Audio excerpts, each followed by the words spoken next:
Hi, this is Armando with the Boxing Corner, talking about another fight that happened last night on HBO. It was actually a doubleheader. It was Kelly Pavlik versus Will Rosinski. That fight I wasn't interested in at all. I'm not going to do a video about it.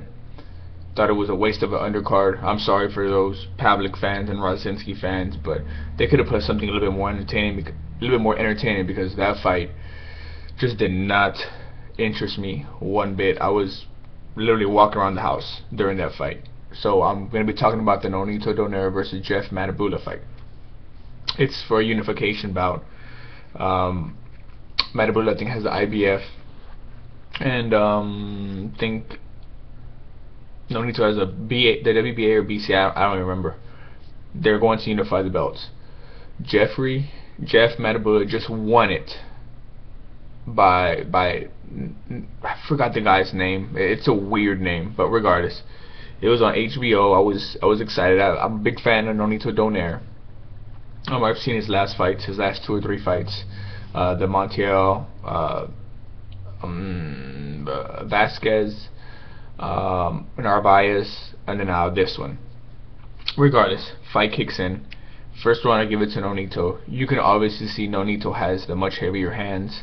He was the more aggressor in the fight, but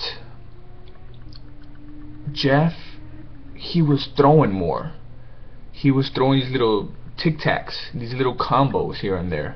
So throughout the fight, that's what you get. You get one guy, you get one guy throwing 30 or 40 jabs, throwing some combos, landing, doing a little bit of damage, not much.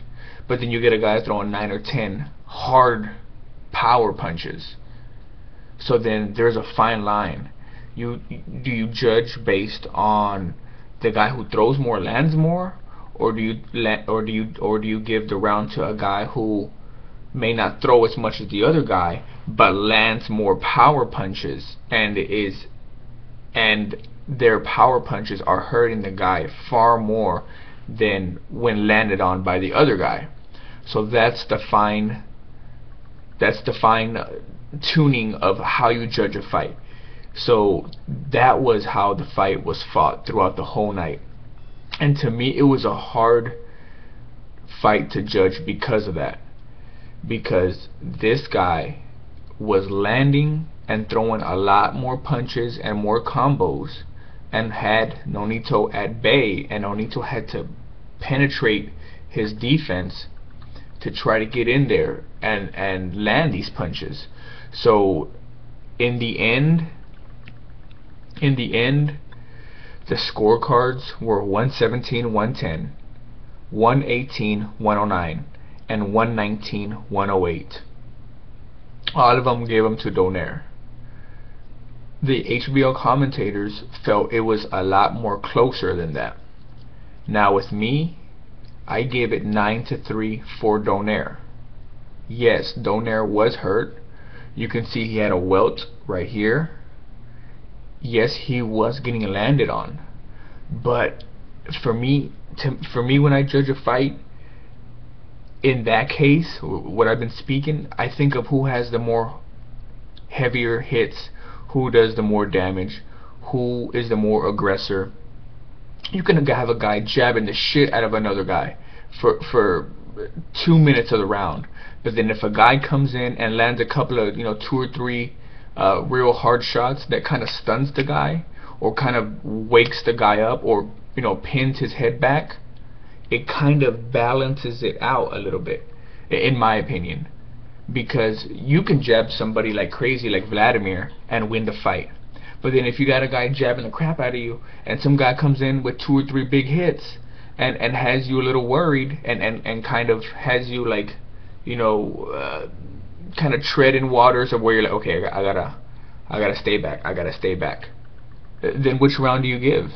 That's why I wouldn't say it was a controversial fight or controversial judging, but I can see how the judges had it in heavily favored for Donaire because of the shots landed. He was landing the much harder, tougher shots than Mathebula. Now, don't get.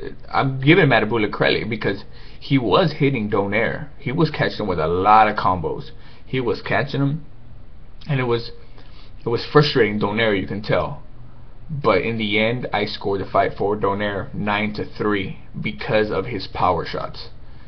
Let me know what you think about that. How do you judge a fight? You know, in those circumstances, do you go for the guy who does the more damage with the power shots, or do you go with the guy who's more active with the great jab and 2 or 3 punch combos that are frustrating the other guy? Though they're not really hurting him, it keeps him a little bit off balance because of that. Let me know what you think about that, and I'll definitely respond. I'm curious to see what's your take on that. So leave a message down below, and I'll get back to you as soon as I can. Thanks for watching. This is Armando with the Boxing Corner, and I'll see you next time.